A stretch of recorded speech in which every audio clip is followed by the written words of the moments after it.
Well, good morning. Welcome back to our 31 days of wisdom. Today we're on day 12, and today is learn truth or remain ignorant, right? That's kind of the title of today is learn the truth or remain ignorant. And I tell you, if you look at it, boom, right out the gate in this chapter, he comes right at you, right in verse number 1. And I tell you, this chapter has a ton of like contrasting statements. You got but this and but that and but right, which is actually a really good thing because we see two opposing things side by side. And when we do that, when we see two opposing things, it helps us to gain a little bit more clarity, and it really helps us in our decision making and making good choices.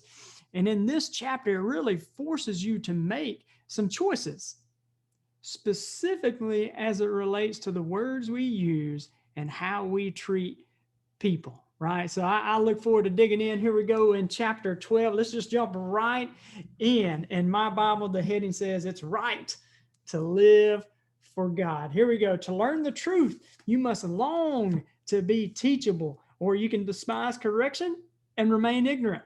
How about that? If your heart is right, favor flows from the Lord, but a devious heart invites his condemnation. You can't expect success by doing what's wrong, but the lives of his lovers are deeply rooted and firmly planted. The integrity and strength of a virtuous wife transforms her husband into an honored king.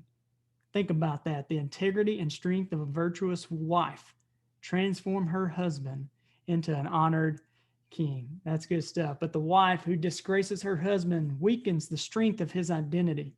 The lovers of God are filled with good ideas that are noble and pure, but the schemes of the sinner are crammed with nothing but lies. The wicked use their words to ambush and accuse, but the lovers of God speak to defend and to protect. The wicked are taken out, gone for good, but the godly families shall live on. Everyone admires a man of principles, but the one with a corrupt heart, he's despised. Just be who you are and work hard for a living, for that's better than pretending to be important and starving to death. This one, verse 10 right here, I just kind of think is funny a little bit.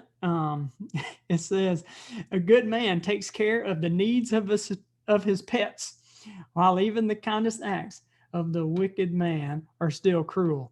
So apparently we're to take care of even our pets, right? So work hard at your job and you'll have what you need. Following a get rich quick scheme is nothing but a fantasy.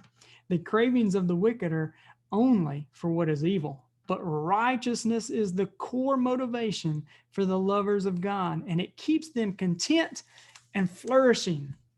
The wicked will get trapped by their words of gossip, slander, and lies, but the righteous, honesty in its own defense. For the righteous, honesty is its own defense. As we just allow truth to flow in with and through us, you don't really have anything to worry about when you get caught up in gossip, when you get caught up in slander, when you get caught up in lies. You're always kind of in the back of your mind, afraid that you're going to get caught. But when we live in that truth and we speak truth, he says it right here. It's its own defense, right? You don't even have to have anything to worry about. Verse 14, for there is great satisfaction in speaking the truth, and hard work brings blessing back to you. A fool is in love with his own opinion, but wisdom means being teachable, being teachable. If you shrug off an insult and refuse to take offense, you demonstrate discretion indeed. But the fool has a short fuse and will immediately let you know when he's offended. Truthfulness marks the righteous, but the habitual liar can never be trusted. Reckless words are like the thrust of a sword, cutting remarks meant to stab and to hurt. But the words of the wise soothe and heal. The other day, one of the proverbs that we read about was that the wise, it's when they speak, it's kind of like fountains of living water flowing through them. And my prayer for us as believers, as we go out into the world and we impact the lives of other people, that our words will be like a life-giving fountain, that our words will be like silver and gold to those that hear. And right here where it talks about here that our words can soothe and he'll have the ability with words of wisdom to impact people and bring them up, to encourage and motivate and to inspire, right? Verse 19, truthful words will stand the test of time, but one day every lie will be seen for what it is. Deception fills the heart of those who plot harm, but those who plan for peace are filled with joy. Calamity is not allowed to overwhelm the righteous, but there's nothing but trouble waiting for the wicked.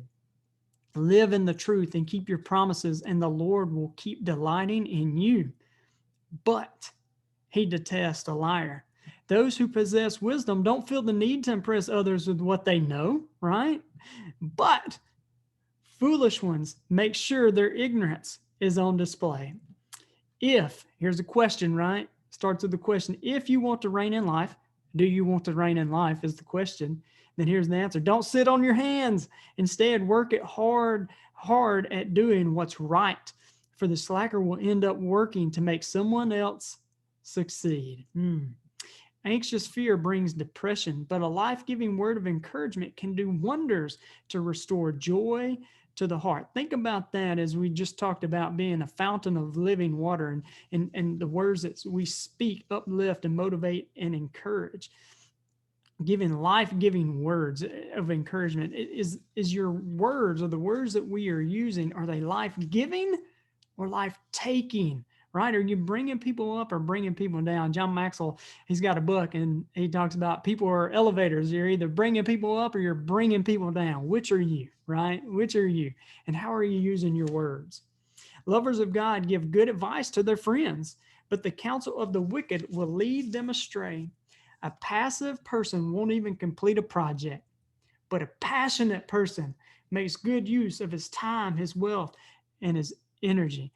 I tell you, people of passion, they stand out. People of passion, people get caught up in the wake of people on fire, people with passion. And just really kind of look at our lives, kind of take a step back. Are we being passive or are we being passionate, right? Last verse here. Abundant life is discovered by walking in righteousness, but holding on to your anger leads to death. Release that anger. Release that anger. There ain't no space for anger right here, right? Here's the action step today. I hope this has been good. I want you to pick out one of these verses that really speaks to you. Look back through here, these couplets here, this but this, but that. Check out one of those and which one really speaks to you. And then ask the Lord to speak to you about that one. Why is that one highlighted to you? And how can you apply that one in your life? How can you grow in that area? Hope the day has added value to you. I've really been enjoying this. I look forward to seeing you guys tomorrow on 31 Days of Wisdom. We'll be in chapter 13. You guys have a great day and God bless.